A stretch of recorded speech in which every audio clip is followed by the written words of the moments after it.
Good morning everyone, welcome back to another video. Now in this video I am going to be greasing my Kingpins. Now I was requested this on I think a Facebook comment, so thanks for your suggestion, and as a matter of fact I do actually need to do it right about now. So yeah, just getting my overalls on keeps it clean. When you're in a van you want to keep as many clothes as clean as possible, because otherwise the whole place becomes a mess. And also gloves as well. So you'll need, but it's messy job, so you want some gloves. I've got some that are too small, so I have 4 because they'll inevitably rip. You want some just general multi-purpose grease, because this is nothing fast, they're just joints that move. And then what you want is, you should probably get the gloves on because this bag is messy. Basically, I'll show you outside, but this is a mini grease gun. The reason you want the mini one is because a lot of the time with these being old vans, the grease nipples are quite clogged sometimes. You can replace them, but I just haven't done it. But if they are, that means you kind of need quite a lot of pressure to stop it all just squirting out. So you can't really use the flexi hose ones.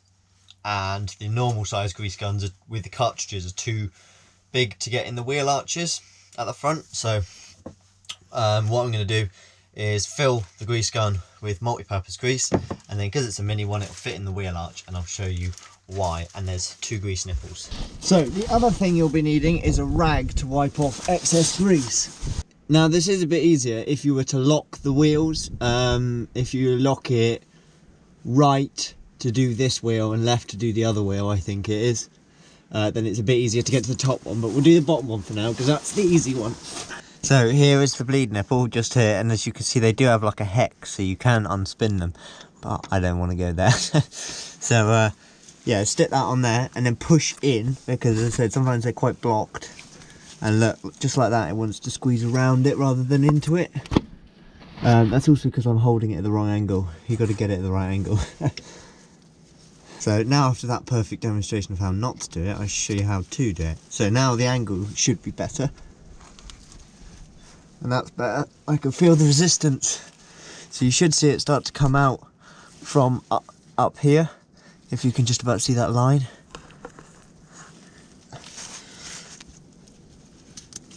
And as you can see, it's slowly creeping out. It's coming out more the other side than it is this side, but you can see, I think, that it's coming out, yeah, there. And then you want to wipe that off and put it on a rag. Ugh. So it's quite a messy job. You don't want to leave all the grease there. Like, you don't want to degrease it by any means, like, you know, it's good rust preserver if anything. But yeah, you don't want it to just build up as you squeeze it out, because then it just leaves a mess and nobody wants that. There we are, just so it looks a bit better. A bit like that. Could do a little bit there. But yeah, that's basically it. And then for the top one, that one's a little bit harder. So yeah, now we're at the back of the wheel, and if we zoom in a bit, can you see the bleed nipple just there in front of that bolt, that little point there? And that's facing the wheel arch, which is why you need the mini grease gun, so it fits in against the wheel arch there. And then you push that on and squeeze it and push it in again. That's why sometimes it's easier to lock the wheel to the correct angle. I think maybe that angle's going to be better. Yeah, I think so. Above the chassis rail you want to be. And I don't know if you could see that, but that's squeezing out nicely. Yeah, you can see that.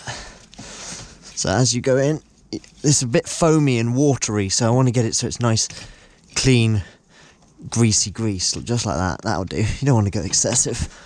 And then yeah, and then again, get my rag, which I just had and have now lost. Here it is. And it's kind of a bit easier to wipe it off with your fingers first, and then plop it on a rag. But yeah, I've not picked the best location to do this, in a field on very uneven wet ground. But hey, never mind. Been trying to do it for ages now. So yeah, that is greasing the Kingpins. Very simple process, not much to it. You don't even have to crack any grease nipples off. It's not like a bleed nipple. You just squirt grease into it. It's got a little ball valve, and that's what I mean. Sometimes they can get seized. If I show you down here, you might be able to see, but there's like a little ball shape in there, and yeah, you just push it onto there. But if dirt's in there, that's when it can get quite stiff. So if it's stiff and just oozing around, maybe try and unclog it, clean it a bit, and then just push really hard to force it through. But now I'll show you some other grease points that I do while I'm on my greasing duties. So I got a bit more space now back here, but here is the grease nipple for the not sure what you call it, but it's where the two prop shafts go in and out, where you've got this flexi join. So you just want to grease this every now and again, not loads. It will just keep going, and it goes underneath this gaiter back here that you can't really see, the other side of the prop bearing, and yeah, it goes in there. But if you squirt loads in, it starts spraying everywhere, which again isn't a bad thing, rust preserving and all that. But yeah, you just want to put a few squirts in. If you hear any bubbles or water, yeah, you want to get rid of that. You just want to keep squirting until it's smooth. But I'll probably just leave it at that, to be fair, because I've done it before and it's just sprayed half of it out, so I don't really want to waste it all. And that's mostly all the ones I do. I do have a UJ that I replaced. One of these universal joints here.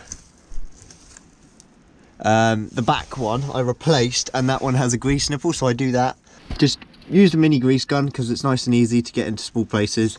Push it on, squeeze it in, and then wipe off any excess. It's easy as that. And you can do it on any one you find. I've only found the prop shaft and the two Kingpins, and then I've obviously my UJ that I installed. But other than that, if anyone knows of any others, please do put it in the comments, and those that want to learn, if there is any, do look in the comments as well for corrected information. But yeah, that's how I do it, and I hope you enjoyed the video. Just a short sweet one, and I'll see you in the next one.